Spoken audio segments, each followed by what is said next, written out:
CASOMB educational video. Youth who have committed a sexual offense. Effective policies for our youth need to be based on understanding the developmental differences between adolescents and adults.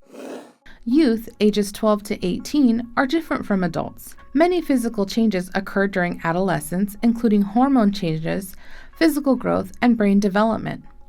Brain wiring, neural pathways, and the prefrontal cortex are still forming. Decision-making is more impulsive and emotionally driven during this age. Problem-solving skills and consideration of consequences is an emerging skill. These changes may increase sexual drive and evolving sexual interest. Social relationships take on greater importance, and youth are strongly influenced by their peers. Recidivism for sexual offending is low.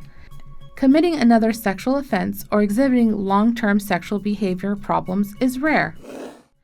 The court system has long recognized that youth and adults are different. The juvenile justice system was developed to address law violations committed as an adolescent. For the last 20 years, the Supreme Court has repeatedly recognized that youth who commit law violations are different from adults because of what we know about a youth's brain development and unique capacity for change. Specifically, the court has highlighted adolescents' diminished culpability and heightened capacity for change, a recognition that impacts how courts respond to youth who commit law violations. Juveniles between the ages 13 and 17 commit approximately 25% of all sexual crimes. Incidents of sexual offenses for youth peak around age 13 or 14, then decrease. Youth recidivism for sexual offending is low. In some studies, 97% of these teens will not commit another sexual offense. In fact, if a youth commits another crime, it is more likely to be non-sexual, such as a drug offense, property crime, or other criminal behavior.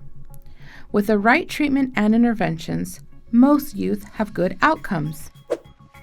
What interventions are effective for youth? Treatment is highly effective for youth, in part because of the impact of treatment on the developing brain. It is important to treat youth who have committed a sexual offense with evidence-based treatment modalities. Program certification promotes implementation of evidence-based practices. Treatment is more effective if it includes skill building, counseling, and is delivered with high quality. This brings about the strengthening of healthy skills, coping strategies, and healthy sexual behaviors and attitudes.